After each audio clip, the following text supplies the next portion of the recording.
case you haven't noticed, I'm weird. I'm a weirdo. I don't fit in, and I don't want to fit in.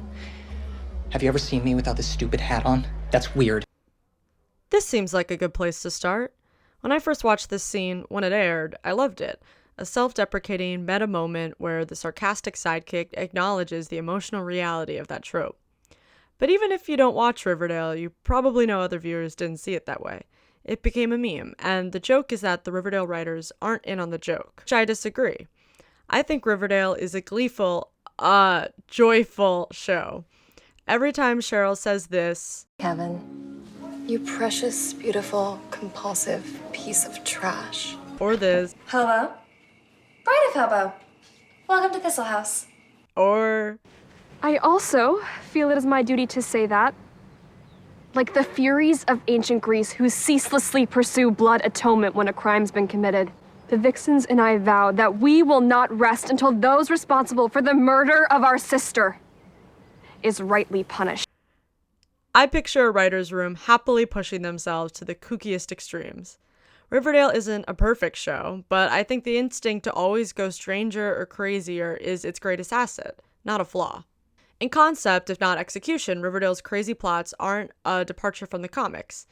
The 80-year-old series concept is an incredibly average American teen boy must choose between the rich mean girl and the sweet girl next door. While Archie and pals didn't do this, or that, the simplicity of their archetypes means they could fit into a variety of situations, like the time Archie met the Punisher, or when Betty got amnesia and became a professional mud wrestler. More recently, Archie Comics released genre-twisting series such as Afterlife with Jughead with dark supernatural plotlines. Riverdale's funny names and words the show uses are usually lifted right from the comics, and it's a staple of the comic book medium to take the same characters and slip them in and out of crazy scenarios, settings, and personas. I'm confused when people say Riverdale went off the rails because it was pretty bonkers from the start. I guess the adjective I should use is campy. If art is intention plus execution, Riverdale is successful because it was trying to be bizarre and it succeeded. But it's not just trying to be weird for the sake of it. The extreme drama of Riverdale is part of its thematic statements. Theme 1. When you're in high school, all the stakes feel life or death. In Riverdale, it actually is, so they blend high school soap opera with the genre of noir. Noir films like Double Indemnity and Sunset Boulevard feature tropes like first-person narration, crime and murder, femme fatales, and seedy urban underworlds. The showrunner Roberto Aguirre Sacasa, Archie Comics' chief creative officer with the background in writing for HBO's Big Love and Looking, said they originally developed Riverdale as a regular teen soap opera like The OC or Dawson's Creek, but to distinguish its voice, they added the twist of a noir murder mystery inspired by Rian Johnson's Brick, and most notably David Lynch's Twin Peaks, another small-town mystery that revels in the bizarre. It's a pretty easy switch from the Archie comics to the noir. Riverdale becomes the town with the seedy underbelly. Jughead was always making witty observations on the far end of the comics, so he fits naturally as a noir narrator. There's also a shady supporting cast, mysterious newcomers, corrupt businessmen, and organized crime. A noir protagonist is usually a mix of street smart and naive who over the course of the plot realizes how dark human nature can be. The kids of Riverdale are constantly learning new awful things about their once idyllic town. The parents that they trust are morally compromised. This works well as a television story engine. There's always a new, terrible thing to be revealed in Riverdale, another innocence to be corrupted. Noir isn't the only genre brought in. Cheryl lives in a gothic horror story, Season 2 becomes a slasher movie, and by evoking these genres, Riverdale can borrow their mood and their stakes, not just for color, but also allowing the show to sustain its breakneck plotting. This genre hopping works great with a high school setting because teenagers have heightened emotions and are constantly having new experiences that feel like life or death because of their newness. This is something genre shows like Buffy the Vampire Slayer were built around. My favorite type of Riverdale plotline involves taking a classic high school issue like my dad doesn't like my boyfriend and bringing it to the craziest possible place of my dad framed my boyfriend for murder.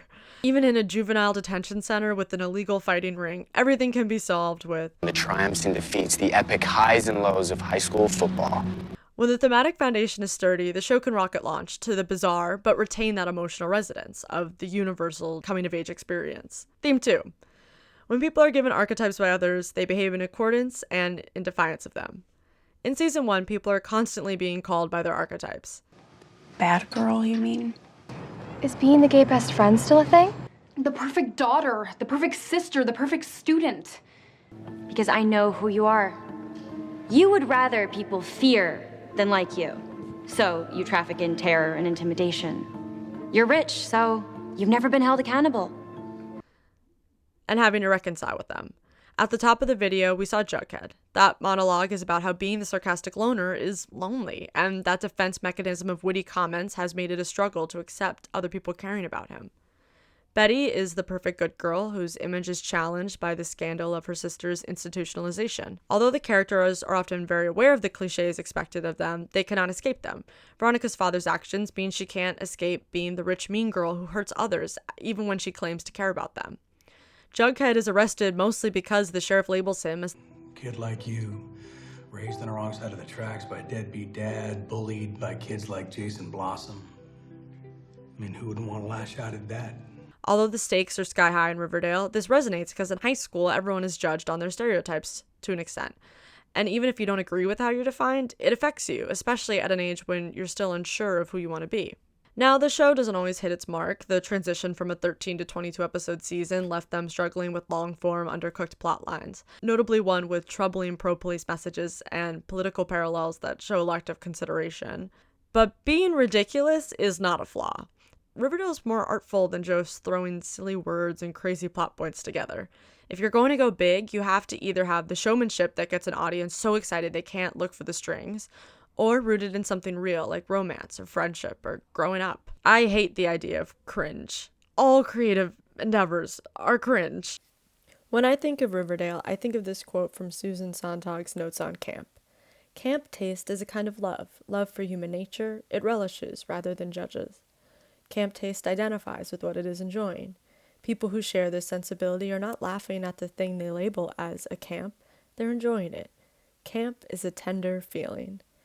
Riverdale sparks this tender feeling in me. To judge it or cringe at it means you miss out on the delight it is trying to invite the viewer into. In summation, Riverdale is dark fuck Archie, and I will watch it forever.